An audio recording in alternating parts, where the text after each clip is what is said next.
আসসালামু আলাইকুম ভিউয়ার্স, আশা করি আপনারা সবাই ভালো আছেন। আল্লাহ তাআলার অশেষ রহমতে আমিও ভালো আছি।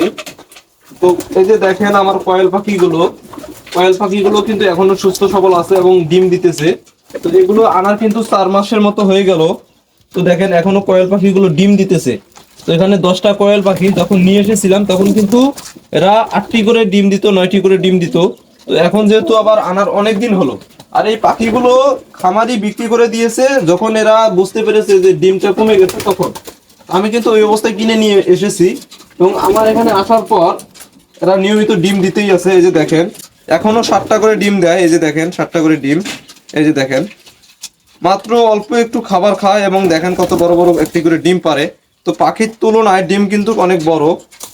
আর এরা টানা 18 মাস ডিম দেয়। একটা জিনিস কি চিন্তা করছেন? তো আমি কবুতরের ঘরে ঢোকার একটি কারণ হলো আমার দুইটি রেসার কবুতর আছে। সেটা হচ্ছে যে একটি মাদি এবং একটি নর, এটা হচ্ছে আলাদা আলাদা।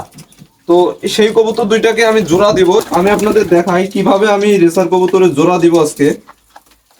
এই যে দেখতে পাচ্ছেন কবুতরটা, এটা কিন্তু একটি মাদি কবুতর, এটা মাক্সি কালার। তো এই কবুতরটাকে আমি মূলত জোড়া দিব। এই যে দেখেন এখানে আমি রেখে দিলাম মাদিটা। এখন আমি নটটাকে ধরবো।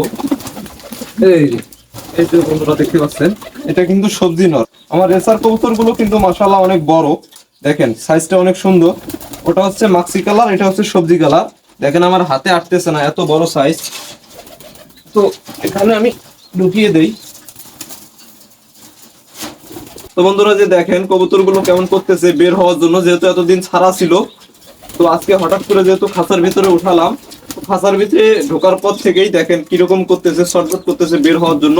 তো এটা কিন্তু এরকম করবে, এটা 10 ঘন্টা বা 12 ঘন্টার মধ্যে কিন্তু এই কবুতর জোড়া জোড়া নিয়ে নিবে। ওই যে দেখতে পাচ্ছেন এক জোড়া। তো আমার মোটামুটি 5-6 জোড়া রেসার, যেহেতু বাচ্চাগুলো বিক্রি করে দেই, রাখি না।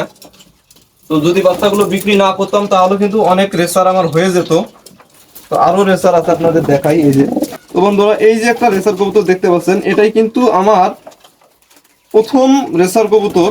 এই যে দেখতে পাচ্ছেন এত বড় কবুতর আমার হাতে আটতেছে না। এই যে দেখেন কত বড়, অনেক ভালো। দেখেন পাখাটা অনেক সুন্দর, অনেক ভালো, অনেক ভালো কোয়ালিটির রেসার। এই দেখেন পাখাটা কত সুন্দর। আজকাল এরকম কবুতর পাওয়াই যায় না, এত ভালো কবুতর। দেখেন এগুলো যেহেতু আমার অনেক আগের কবুতর, এখন আমি নতুন করে আর কবুতর কিনি না। এর থেকেই যে বাচ্চাগুলো হয় সেই বাচ্চাগুলোই আমি লাগাই। তো বন্ধুরা এই যে একটি কবুতর দেখতে পাচ্ছেন আমার হাতে, এটা কিন্তু গিরিবাজ জাতের কবুতর। এটা কিন্তু সাধারণ কবুতর না। আমি কেন বললাম এই কথাটা, কারণ এই কবুতরটা বাইরে যখন আমি ছেড়ে দিতাম এ কিন্তু টানা 4 থেকে 5 ঘন্টা উঠতো এই কবুতরটা। অন্যান্য কবুতর এখানে আছে, অনেক গিরিবাজ আছে আমার, তো ওগুলো কিন্তু তেমন ভালো না। এর যে মাদিটা ছিল সেই মাদিটা আমার হারিয়ে গেছে। এই যে কবুতরটা, এটা কিন্তু অনেক ভালো। এই চোখটা দেখতে পাচ্ছেন, এই যে দেখেন অনেক সুন্দর। ভালো মাদি পেলে এর সাথে আমি জোড়া দিব। আপাতত সিঙ্গেলই আছে। তো যাই হোক বন্ধুরা, এই ছিল আজকের ভিডিও। যদি ভিডিওটি ভালো লাগে তাহলে অবশ্যই লাইক কমেন্ট শেয়ার করে দিবেন। আল্লাহ হাফেজ।